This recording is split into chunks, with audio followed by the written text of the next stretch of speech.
Okay, next I would like to welcome our speakers. Come on up, guys. You're going to introduce yourself because I can't do it justice. That's just the facts.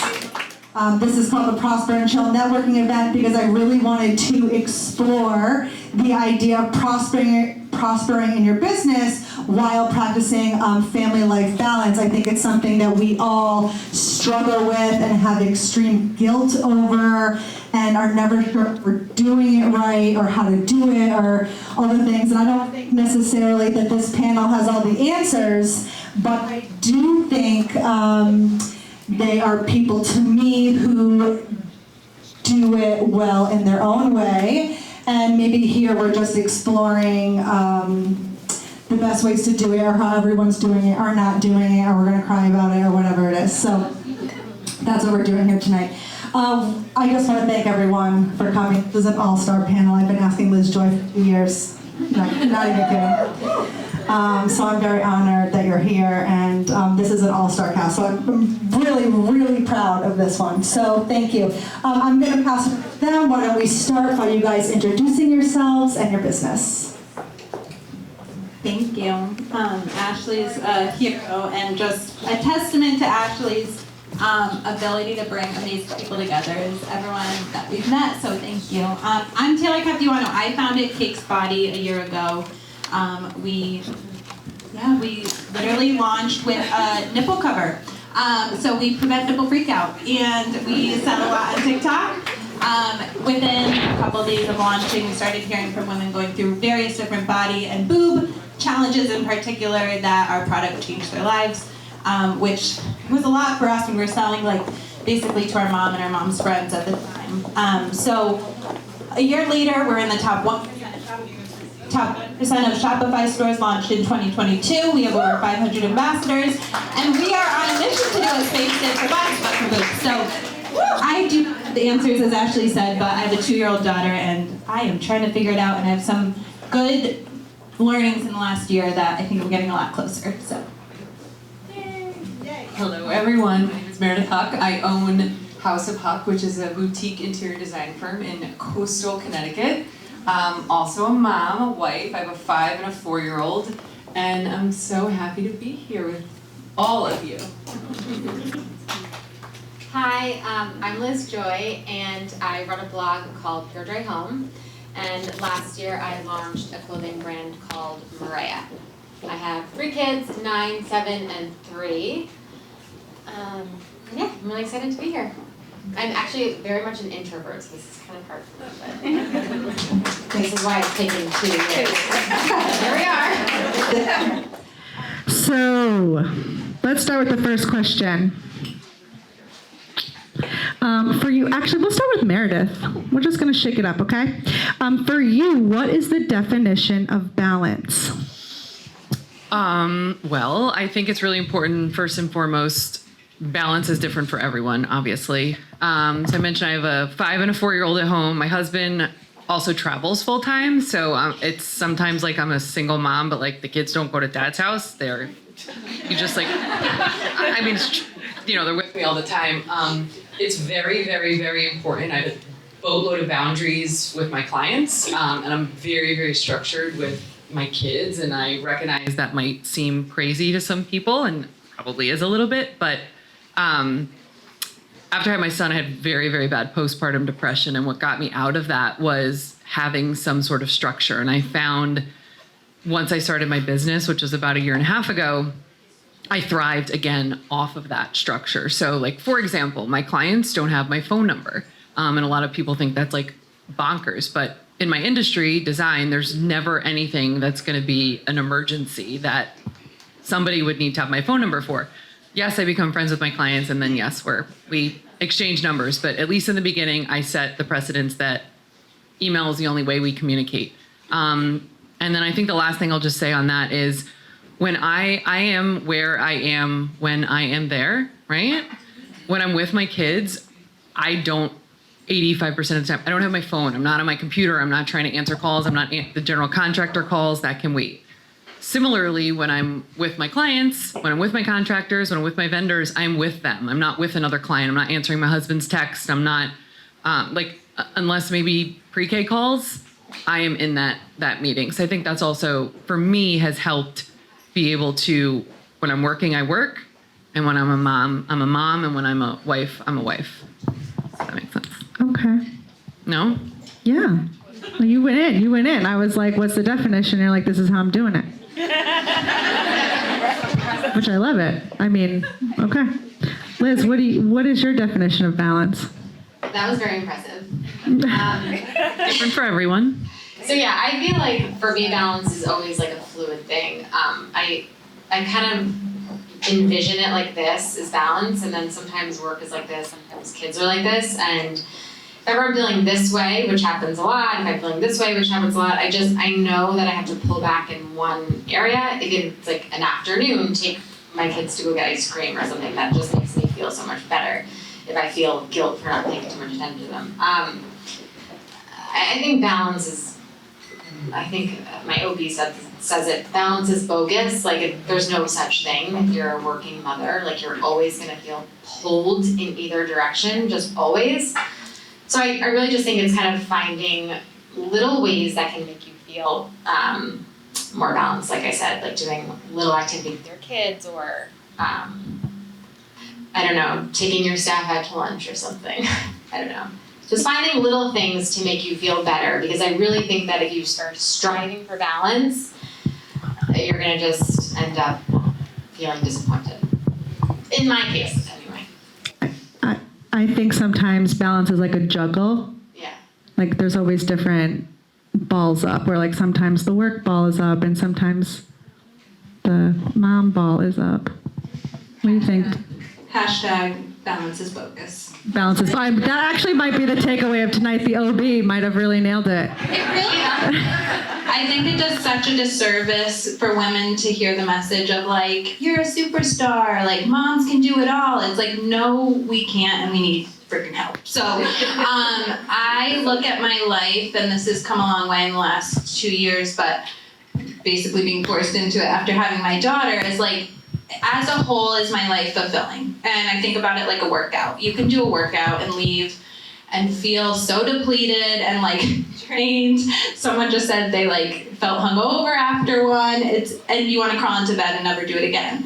Then there are other times when you do a workout and you feel energized and you want to tell your friends about it. And I think about like, there's no amount of self-care and massages and time with your kids that can offset a soul-sucking job. And I've been there, and it's just, it doesn't work. You can try to do a lot of yoga, and it just doesn't work. So I think for me, like the most important thing is whatever you're spending the most time doing, which for me is work. It used to be time with my daughter, and that didn't work for me, is like, is this filling me up or is it depleting me? And when you look at your life as a whole, like, you get to make that decision and like stay super committed to making those small pivots to creating a fulfilling situation that's not perfect all the time, but like in general, when you look at it, is more like what Liz said, of like kind of like that even seesaw.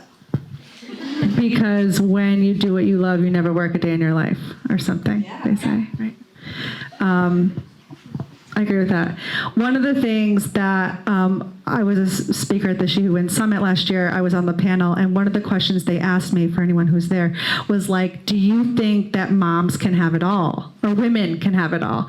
And my response was, yeah, but the truth is, I think we can have it all, but I don't think we can have it all at once. And that's like a big thought that I like try to think about in my life, is like sometimes the focus is more one way or the other on the tilting scale. So Meredith really got into the boundaries. It works for me. I get like a boatload of anxiety when I'm trying to do 4 things at once. I think we want it. We want it.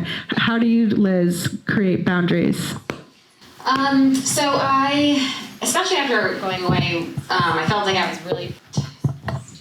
I know, it's not. Okay, here we go. Wait, why don't you tell everyone about your trip, because maybe not everyone knows. So last year was the year that we launched the clothing brand, and the scale was like full tilt this way for probably like the whole year. So in December, I was just like thinking to myself, why don't we just get out of here? Like, I need like 2 months, or I think at the time it was 1 month away. It was like that extreme that I really needed to pull back.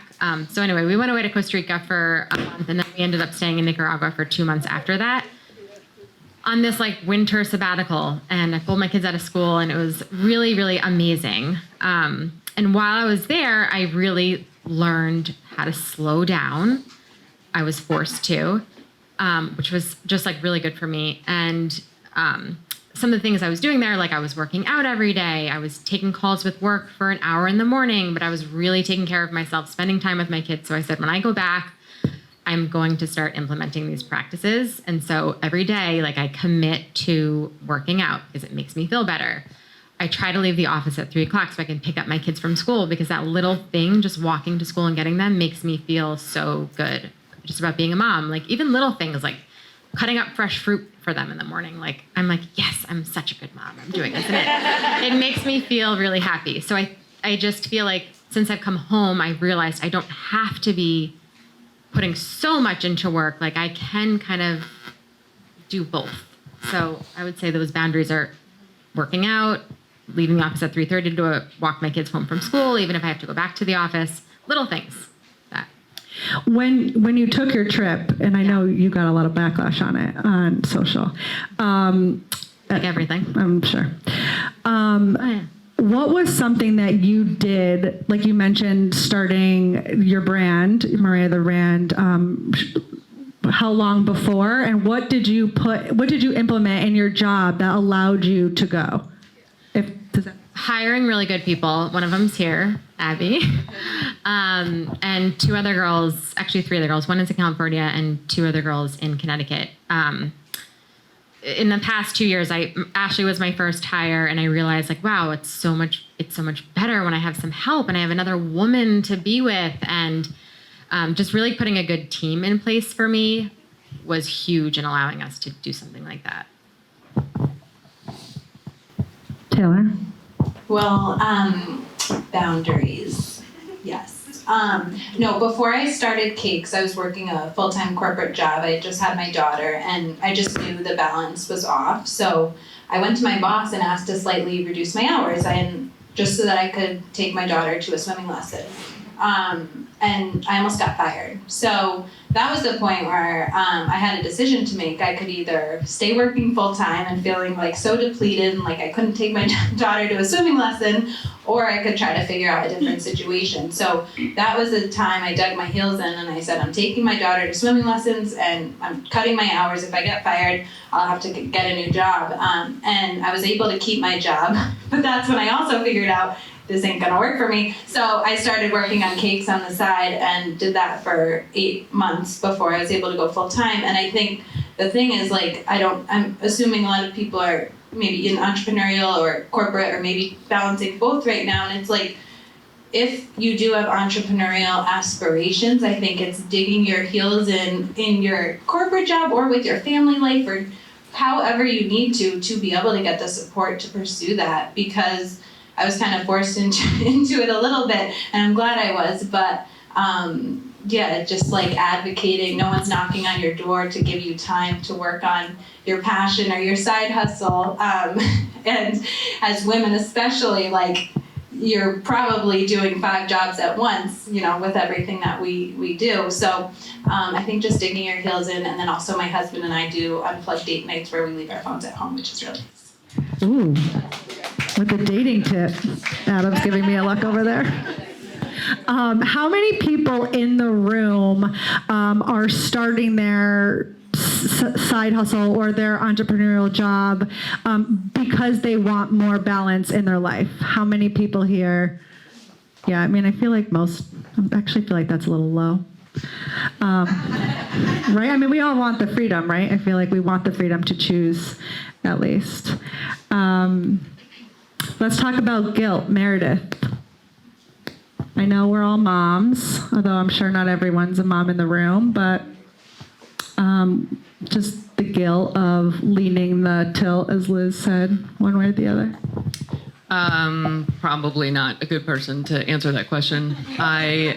Because I am, and it works for me and it doesn't work for everyone, because I am so kind of structured with my work over here and my family over here. Like last week, I don't know how working moms in a corporate job have children. Like period, end of discussion. I worked for a company called the Mom Project, not mom friendly, and it was really, really hard. Like I will never forget being on a call with American Express. They were going to sign the contract. My boss was on it, and it was like 4 days into COVID. My 2-year-old's here, my 1-year-old's here, and she messages me like, "Can you please turn your camera off? It's very distracting." And I'm just like I had to go on mute. It was awful. What was the question? Guilt. Sorry. So anyway, since I need to kind of compartmentalize both, I think I'd just be guilty. It really. Oh, I know where I was going with that. Sorry, guys. Last week was spring break. I had to work and be a parent, and it was very challenging. I think just knowing that other people are in it too, and it's okay, and it's just going to be a week, and it'll be fine. We took some half days. We went fishing. We went to the beach, but kind of like what Liz was saying, like finding those like pockets of being the best mom ever, and then they do, them telling me I'm the best mom ever. I'm not saying I'm the best mom ever, but I think just finding those like pockets of like, okay, we had a good day. We went and got ice cream. I cut the strawberries up. Yeah. Like, I'll say, Brian's doing drop off for William at his Jewish program, for 2 days this week, and I didn't do it or I didn't pick him up. And then I'm like, I wonder what the teachers think. Do they think I'm like a bad mom? So sometimes a lot of the guilt actually comes from like what I think outsiders might be thinking about me. Which then I check myself and I'm like, it doesn't matter. Like all that matters is like how my child feels. And so usually that's like put back in check with just a simple thing or, even just a thought process like, listen, like I'm hustling hard so that my kids can have this life, so that we can do cool experiences. And they see me hustling, and hopefully they don't take it as, she's doing this selfishly. Like I think they're seeing us work for them, really, which is why we're doing it. So usually I'd say the guilt is a lot around what others perceive, which I have to remember, like that doesn't matter. And then if you feel like your kid is upset because you're not paying enough attention to them or whatever it may be, a little one-on-one time always fixes that. Yeah. Taylor? I have a strong opinion on guilt. Our society, and I felt this way, only really had the realization after I went on maternity leave and got back and was expected to, like, as we were talking about, like, kind of like do it all. Our society thrives on women being givers and caretakers and being able to do it all, and feeling like asking for help is some weakness because we should be able to take care of everyone while we're also expected to work like we don't have kids. And I think if you don't know what mental load is, I learned that after I had a kid. It's basically like the worry work of being a woman, whether you have kids or not. Like before you have kids, it's a lot easier because sometimes it's kind of fun, like playing, I don't know, like you might have a little more time, but it's basically like unpaid labor. You are kind of like society kind of just expects you to take on, and you're like, okay, this is cool. Your husband thinks it's cool. But I think having kind of this like aha moment of this, I need support and I want to be able to be like a happy individual person, not just like a giver of my family, was a really important just like awareness to have, and that really helped me. And I even like Katrina teaches yoga at the children's yoga spot, and I took my daughter to yoga, and I'm like, I have not taken myself to yoga. I'm like, I'm taking care of this person who I love better than I'm taking care of myself. And it's like, you think about the people you love so much in this world, like cutting up fresh strawberries for your kids. Like, am I cutting up strawberries for myself? Like, maybe not. Like, you should treat yourself the way you want to treat your kid. And it's like, it's so hard. Yeah. Oh God, it's good. No, but it's like, it really makes me mad. You can't pour from an empty cup. No, you really can't, and it's kind of like ingrained in our society. So I think just the awareness, honestly, is the most important thing for me. I love that. A little bit off, like the balance movement. Did you guys pivot professionally? We talked a little bit about this before getting here. Meredith, was everyone corporate? Liz, were you corporate ever? Yes. I feel like you've been blogging for a long time. Yeah, I have been. Oh my God. Yeah, I was working in HR and like hating my life. It was actually, I left my job when I had my first Brian in 2013, but I was working in HR and I hated it, but I needed to pay the bills and I needed benefits and all that stuff. And I always, like, I'm grateful for that experience because I think like the misery of going through something that you really hate just propels you to work so much harder for where you want to be next. So I'm grateful that I had a soul-sucking job and that we are where we are now. Sure, silver lining. Let's do it. What's the best business decision you've ever made? Besides starting your own. I think when I had Brian quit his day job to come work with me, that was like a big thing. He was working in the city like 7 to 7 or 8 or 9, traveling all the time. And I, at that point, my business was at a point where I needed a partner. I needed someone.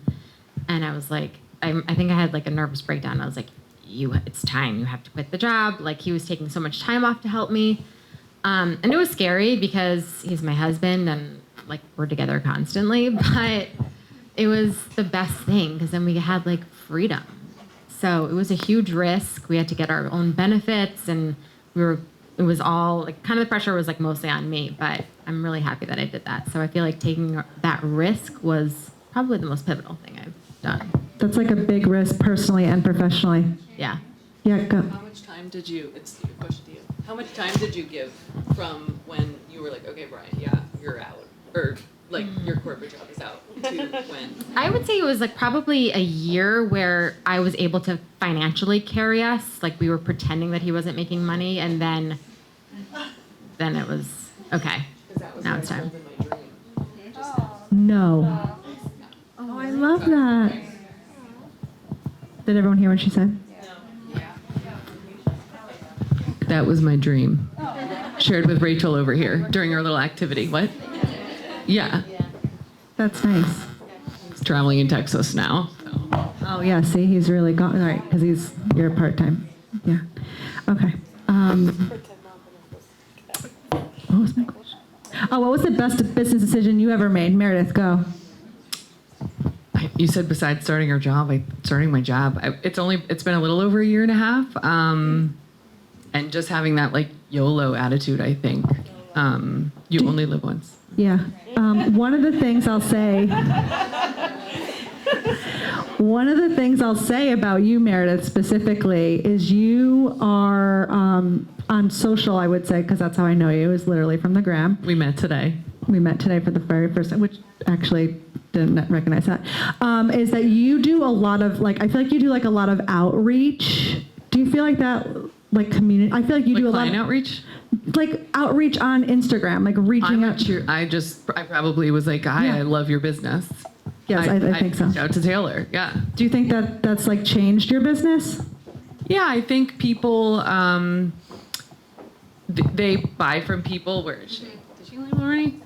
They buy from people that they like, right? They sell to people that they like. And I think I'd say about 90% of my clients will sign my contract and pay my retainer before we ever meet, because that first interaction with them, just like you and I right now, we're like, I feel like we're besties, and we networking. Oh my gosh, you have to, because for that first year I was in business, like I just started getting referrals, because I didn't have a client that finished a project that could refer me to another client. But I think being on social and the outreach or support or whatever you call it is like so important, and it's like cool to be kind, like go support other people. Like I came with Casey, she's another interior designer. I love it. Hi Casey. What do you think your best business decision was, Taylor? Kind of echoing what you guys have said, but just starting. And if anyone is thinking about a more product-based business, there's a little bit more of a barrier to entry, but service-based, there's really potentially not as much. But with us, we started with one super simple product. Out of necessity, we could not afford to come out with a whole line, which is really our whole vision. And I'm really glad we didn't, because we were able to figure out how to sell this one thing really well. And then we were also able to have our customers kind kind of direct what the need was. So I would say I spent like 10 years kind of noodling on having entrepreneurial thoughts, we used to watch Shark Tank and like turn it off because we'd be so like feel that feeling of shame because we're like, well, this is what we want to be doing. We want to be running a startup, but we just had that self-doubt that was kind of holding us back and feeling like we don't have enough money, we don't have enough this or that to start. And we ended up starting with literally an Instagram post to our friends and family, and things started to kind of snowball and people want to help you. Like just get literally like we were talking at dinner before this about how do you just get out there. It's like just put it out there and people will want to help you. They'll start telling their friends. Like it's just amazing. Like people are truly in general kind besides the trolls. I want to help you. We heard that. I agree. So just start. Yeah, just start. I agree. Well, no one can buy from you if they don't know you're doing it. I think that's the other thing is like people get so scared to talk about their business. But that's who you are. You're just like talking about your business and your passion and what you're creating and all those beautiful things. And, you know, no one can do it if they don't know. What about the worst business decision you've ever made? We'll go back the other way. Taylor, go. Trying to surround yourself with people who make you feel dumb and make you feel like you need them because they're so smart and you're so dumb. We made one of those hires and immediately, I think we lasted 24 hours, and just surrounding yourself with people who really believe in you and believe in where you're going definitely will help, at least has helped in our experience a year in. So I'll keep you posted. Okay, I dig that. Worst decision for you, Meredith? I would say not trusting my gut. Ooh. Boris, if I've shared anything about Boris to you guys, was the client that my husband, Jimmy's like, nope. And I signed the contract with Boris and it did not go well. So if I had trusted my gut and just been like, it's not worth it, which I have since, I think. But I learned a lot. So no bad business decisions. Oh, yeah. What about you, Liz? Worst decision? I don't know. I mean, I've made so many mistakes in my journey, but I kind of just feel like every mistake leads to, is a good learning experience. I mean, anything down from, a horrible dress that we're stuck with and it's so much money that we have to just swallow to not trusting my gut on something or a person. But then you kind of just, come out stronger. I feel like you learn this isn't a good silhouette. Listen to your gut if you don't think this person is a good fit. So I was thinking about that question, and I was like, I don't know. I feel like... No, I feel that way, too. I was thinking about the focus on the long-term vision, kind of what Michelle was taking us through. And that has helped me. We've made some shitty decisions in a year, a lot in just a year. At one point, we were about to rent U-Hauls to go to our fulfillment center and literally steal all of our inventory back because we thought we were being scammed. So that was fun. But no, I literally we lost a lot of money on certain things like that. But it's okay. I think having the long-term vision helps you take the short-term a little bit less seriously because you're like, this is all in an effort to get me to that long term. I like that. Do you guys have any mindsets or things, mantras, mindsets, books, podcasts, little things that you do? My mindset is dilly-gaff. I just don't really care what anyone else thinks. Wait, is that an acronym? Oh, no. Wait, nobody knows what that means? No. What? I've never heard this before. Liz knows. Does it look like? Wait, you gotta speak up. The people can't hear. So there's a bad word involved, so I won't say that word, but does it look like I give a... Oh. I just think it's if it works for you, it works for you. And if it doesn't, it doesn't. So with everyone I tell that I don't give clients my phone number, they look like me why not? If you want to give it to your clients, that's fine. I don't. That's just what works for me. Do you think that your clients, how do they respond to a boundary like that for people who want to set them? Nobody has asked for, I have documentation and it shows how we communicate and payment schedules and like all the things. So nobody's like challenged me or asked. Somebody has asked for my phone number midway through a project, and I said no problem. But anything client like related has to go via email because I cannot keep track of it otherwise. So That too. yeah, that's my mantra. In the beginning, when I was starting, I was looking at, it was like 2015 when fashion influencing was really just starting on Instagram. And I was on Instagram looking at these girls like posting outfits in the mirror, and I was like, I can do that. And so I had this mantra back then, if she can do it, I can do it.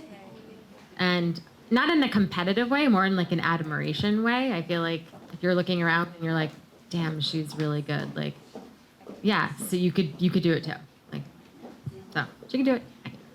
We actually use the term contagious confidence. It's on all of our packaging, and it's how we kind of shift the competitive energy we used to feel when we look at entrepreneurs to inspiration of, if she can do it, we can do it. So I love that.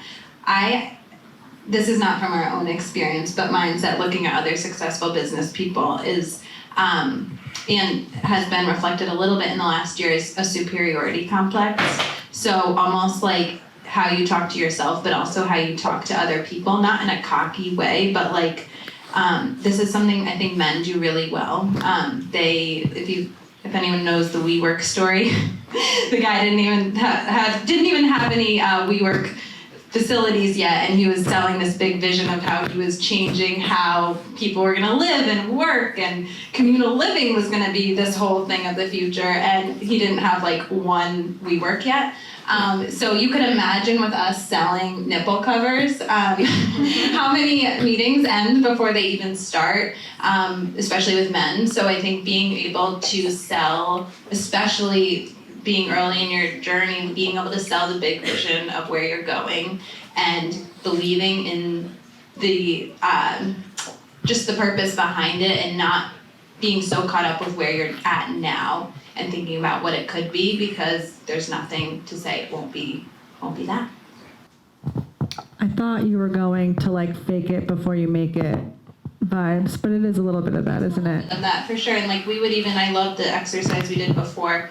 We had this thermometer, and I like really recommend writing down the goals that you have for yourself. We had this thermometer of where we wanted our first year revenue to be, and we'd like hide it in the front page of our notebook so no one would see it, because we were like, if this ever gets out, people are gonna laugh at us, because we really weren't selling a lot in the first 6 months, and like you could barely see the line on the thermometer. And then within 4 days of our 1 year anniversary, we hit our revenue goal, and there's no way we would have done it if it weren't for writing it down, working backward, getting it done.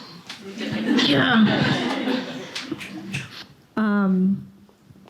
Okay, what about podcasts or books? You guys get involved with those? I read a book, it's a Christian-based book, and if you're not Christian, I'm not Christian either. I don't know what I am, but it has a lot of great takeaways. It's called The Elimination of Hurry. Has anybody heard of that? It's really good. Not just about like hurrying out the door, but it's just about like how society places this emphasis on like, if you're busy, you're important. If you're important, you're busy, and how like that's really not what you should value your worth on. And that book was like mind blowing to me. My husband read it. I love that book. If anyone's interested in a product-based business, I recommend Shoe Dog by Phil Knight. And I'm glad you asked, because I've read like one book in the last 10 years and that was it. But it's so good. It's the founder of Nike, and I guess this goes contrary to the superiority complex advice, because his company was like over $20 million at the time that he was still having crippling self-doubt. And it was very interesting to hear. It was a very honest story of what it's like to build a multi-billion-dollar company. And I mean, it almost is encouraging to look at this guy, who's obviously super successful, and say, this guy has self-doubt, like I'm doing okay when I feel those moments too. It just really wild story. Yeah. Love it. All right, let's do like a little bit on social, because we have some social stars in the house.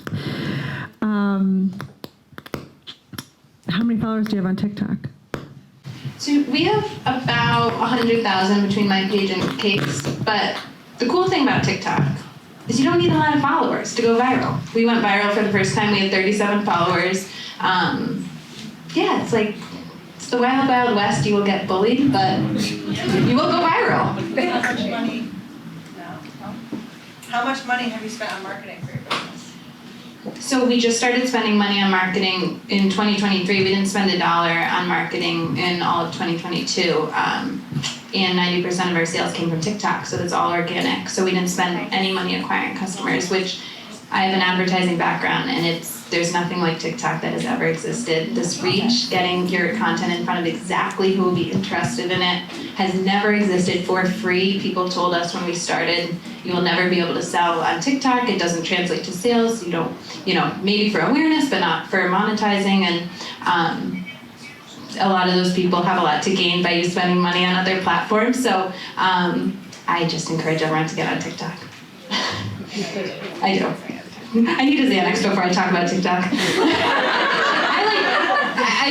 It's really empowering as a small business who started, we started with literally $10,000, and to be able to grow it into, we say, a legit business a year later, that opportunity really didn't exist, and it wouldn't exist if it weren't for TikTok. Liz, are you on TikTok? I'm trying. I don't really understand it, but I don't understand it either. It's weird. Olivia gets it. What about standing out on social media? I'm like an old person. I don't know anymore. Well, you stood out before. I mean, it was easy to grow when I started, so growing now, I feel like you can only really grow on Instagram maybe with Reels. That's how we've seen growth lately. But I mean, I also do think, I really believe in honing into your audience and serving those people and building community with those people, even if it's 150 people. And if you really dedicate your time and trying to give value to them, hopefully that's going to grow. I don't really have solid advice though right now. Sorry. What about you, Meredith? I think just being genuine and authentic, and I am I don't have a large following. I'm not on TikTok, but you can convince me to be on TikTok. But I think I have a very engaged audience, and my first year in business, I mentioned I didn't have any referral business because I had no completed projects. 100% of my business came from Instagram. Again, being in front of the camera, people feeling like they knew me but didn't. And I always joke that but not. I think I would have been very good at online dating, with all the apps, because I feel like I can build connections with people personally and professionally. I hate to say it, but behind a screen.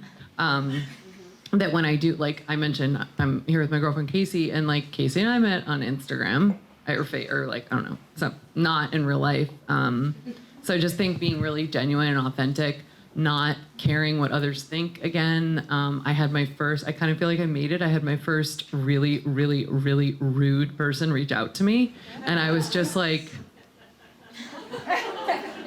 amount of time that person took to write these 3 paragraphs, I was just I feel badly for that person. So anyways, yeah, being as authentic as possible. Showbiz, baby. I know, cool. Well, TikTok is weird. And what I love about all the businesses up here is, I think if you followed any of these amazing ladies, you're not following a company, you're following a person. And it goes back to what Michelle said about people do business with people at the end of the day. And that's been our strategy since the beginning. We actually didn't even have a business TikTok account for the first 6. Actually, I think we just changed it. Yeah, for the first year we had personal TikTok pages, and we were using those to grow. And I think about the people you follow on social media. What do you like about them? Right. And I think having a strong point of view, I don't want to call it negativity, it's more tension, has done really well for us. So sometimes it's scary because people can be mean. So having a point of view can be scary because there are going to be people who disagree with you. But one of my favorite brands, Liquid Death, which is a water that looks like beer.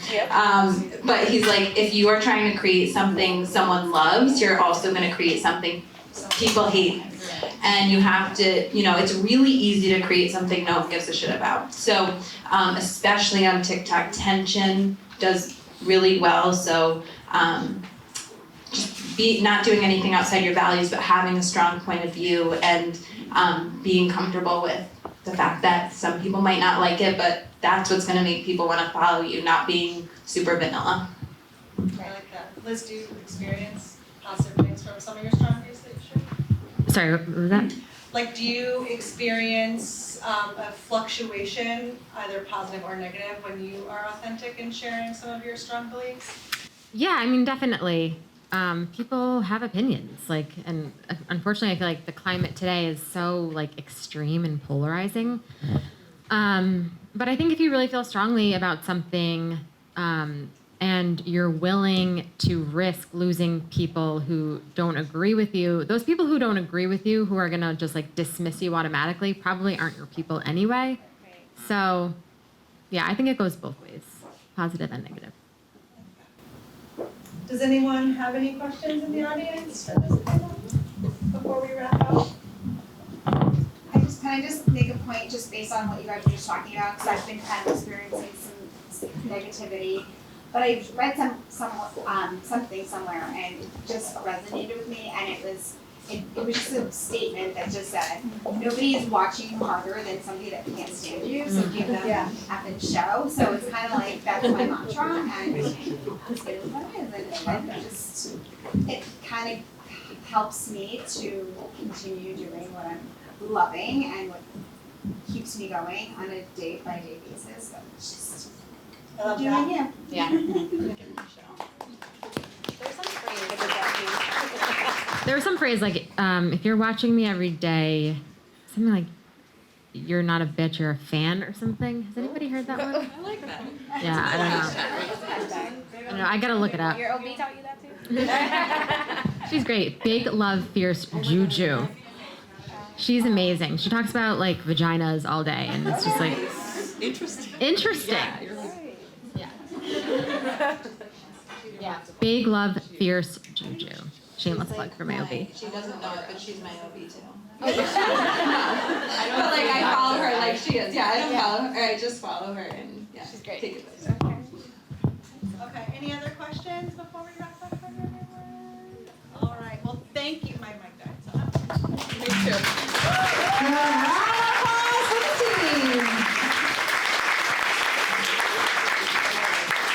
Thank you guys so much for so authentically sharing your journey and all of your thoughts. I know everyone really appreciate it. Thank you all again for coming and being in the room tonight. We all appreciate it, and I hope you really enjoyed yourselves. You have a little bit more time to hang out, do the photo booth with my boy Rich, and spend more time. Thank you again.